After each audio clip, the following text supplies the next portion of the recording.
मुंबई के दादर स्टेशन के पास वेस्ट में एटक और उसके सहयोगी कामगार संगठनों ने झंडे बैनरों से सड़क को खूब सजाया था। मुंबई का मशहूर योगी सभागृह, जिसमें 3,000 लोगों के लिए बैठने की व्यवस्था है। योगी सभागृह के आसपास लगे मजदूरों के लाल झंडे 17 अप्रैल 2025 को एक बड़े इवेंट में बदल दिया। इतिहास की तारीख में इस दिन को हमेशा हमेशा याद किया जाएगा। पूरा सभागृह कामगारों से ऊपर से नीचे तक खचाखच भरा था। इस अवसर पर कार्यक्रम की मुख्य अतिथि all India trade union Congress AITUC की राष्ट्रीय महासचिव कॉमरेड अमरजीत कौर थी। यह कार्यक्रम इतिहास की तारीख में इसलिए भी याद किया जाएगा कि इस दिन 3 बड़े मजदूर संगठन AITUC के साथ जुड़ गए, जिसमें 1961 में बना सर्व श्रमिक संघ अपने 3,500 सदस्यों के साथ, तो दूसरा महाराष्ट्र म्यूनिसिपल कामगार यूनियन 5,000 सदस्यों के साथ, तो तीसरा new trade union initiative NTUI के ऑल इंडिया प्रेसिडेंट मिलिंद रांडे और जनरल सेक्रेटरी गौतम मोदी ने हजारों कामगारों के साथ एटक में विलय होने की घोषणा की। इसे सुनते ही हजारों कामगारों ने तालियां बजाकर स्वागत किया। लड़ेंगे जीतेंगे के स्लोगन के साथ 50 फीट का पुष्पगुच्छ कामगारों के नेताओं की इस एकता के लिए हाथों में पकड़ाया गया।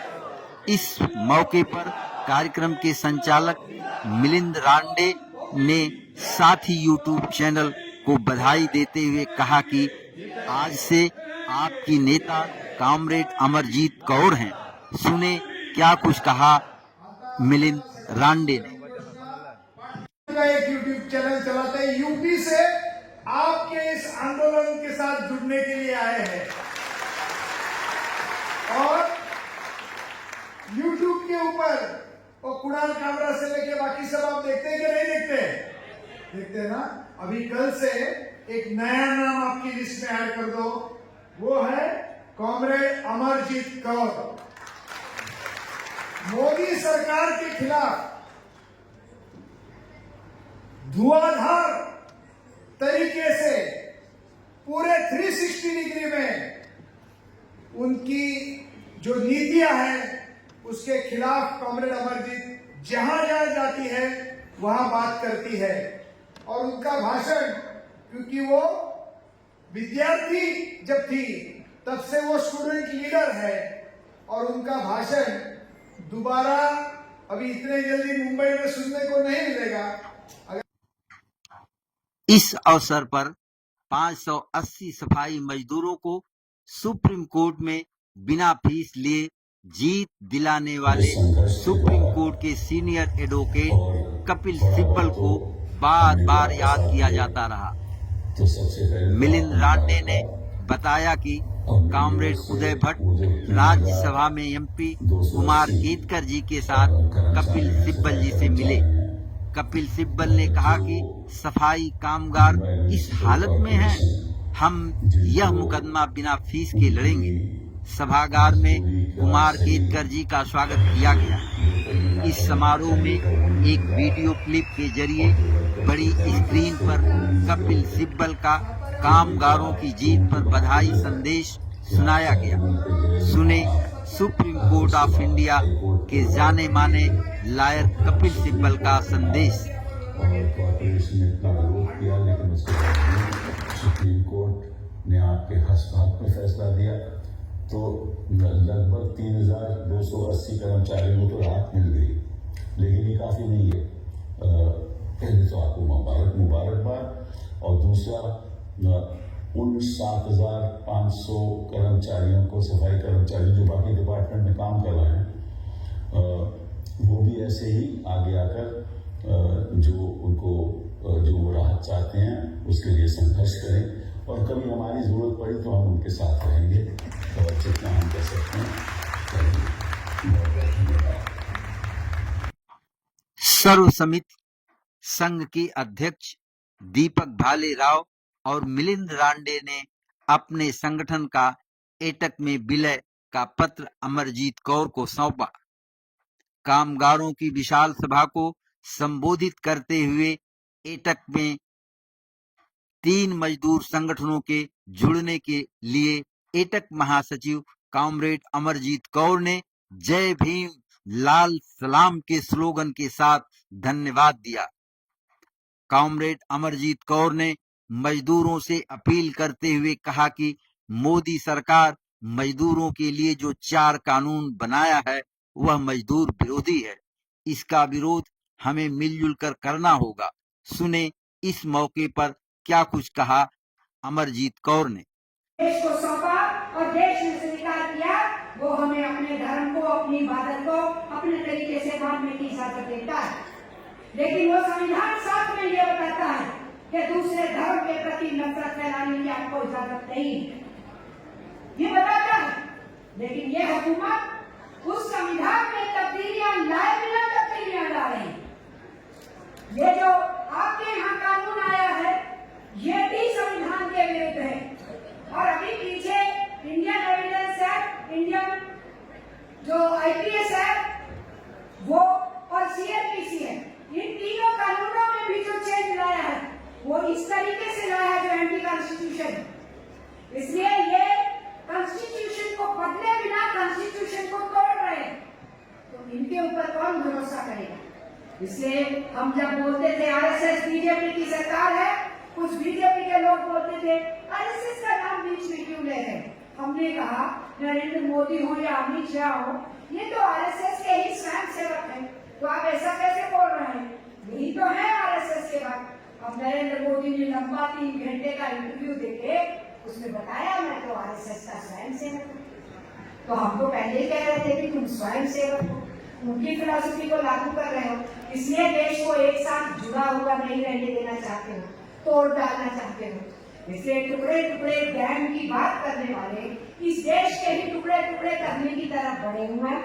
और जहाँ जहाँ अपोजिशन की सरकारें हैं वहाँ गवर्नर को कठपुतली की तरह इस्तेमाल करते हैं। वो हम पूरे देश के अंदर देखते हैं, आपके महाराष्ट्र में भी आप लोगों ने खेल देखा था।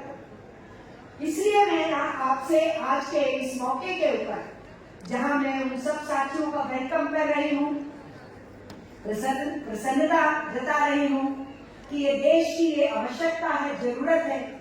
हमारे एनटीयूआई के साथियों ने महसूस किया कि हमने अपने बड़े परिवार में वापस शामिल होना है और आज 2 यूनियनों ने यहाँ एप्लीकेशन दिया।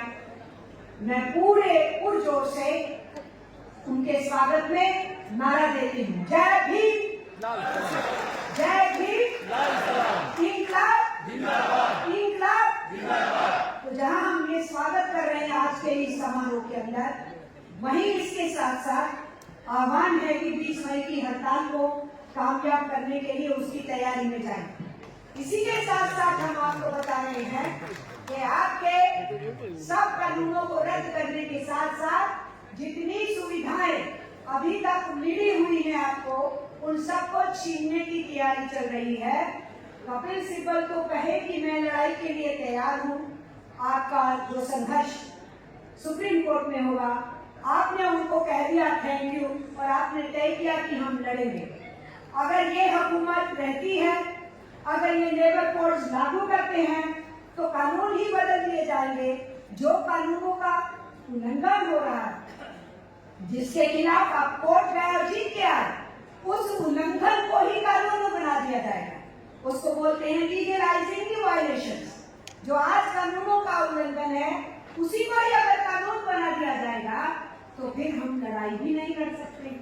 और सड़कों की लड़ाई को खत्म करने का जो ये लेके आए हैं, जो कानून लेके आए हैं, जो 3 मैंने जिनका जिक्र किया, उसके हिसाब से तो अगर जैसे आज हम यहाँ बैठे हैं, हमारी इस भीड़ को भी वो उग्रवादी भीड़ कह सकते हैं, टेररिस्ट कह सकते हैं, हम में से किसी नेता को वो कह सकते हैं ये तो टेररिस्ट है। हम सड़कों में जुलूस निकालेंगे तो कहेंगे ये टेररिस्टों का जुलूस है, तो किसी को भी टेररिस्ट घोषित करेंगे।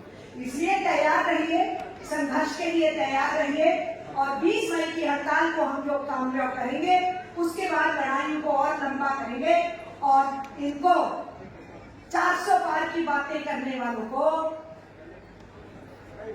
340 सीटें रखने वालों को आप उनको 300 से नीचे ले आए और बीजेपी की 303 को 240 में सिमट दिए, जो इस देश के मजदूरों और किसानों की हिम्मत का प्रमाण है।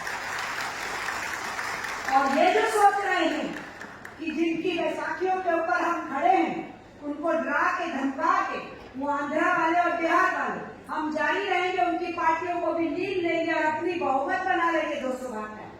तो हम लोगों को अपने आंदोलनों को इतना तेज करना चाहिए कि उनको समझ में आ जाए कि इसके साथ चिपके रहोगे तो तुम भी नहीं फिर अपने राज्य में बचने वाले। ये संदेशा हमें देना होगा। इसलिए बैसाखियों पे खड़ी हुई ये सरकार बैठने के साल के भीतर इतने खतरनाक तेजी से कदम उठा रही है, इसीलिए हमें भी बहुत तेजी से अपने आंदोलनों को आगे बढ़ाना है कि हम इनको कह सके तुम कर लो जो करते हो, बाजू भी बहुत हैं, सिर भी बहुत, करते भी रहेंगे, आगे बढ़ते भी रहेंगे, हम परवाह करने वाले नहीं हैं। जोर से नारा लगाइए, इंकलाब इंकलाब इंकलाब। शहीद आजम भगत सिंह को लाल सलाम।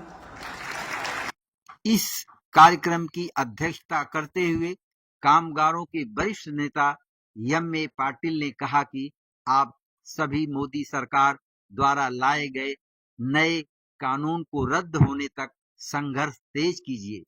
आपका आंदोलन ही सरकार को कानून वापस लेने के लिए मजबूर करेगा।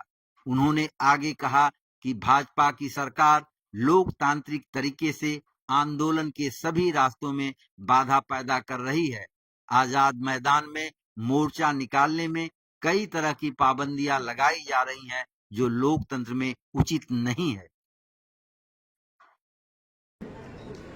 अभी वो जो भी कुछ जब निकल के लिए मोर्चा के लिए आपको बुलाते हैं, जब तब अब तक ऐसे मोर्चे में जिस तरीके से आपने भागीदारी की, उस तरीके की भागीदारी अगले आंदोलन में आप करने वाले हैं या नहीं है,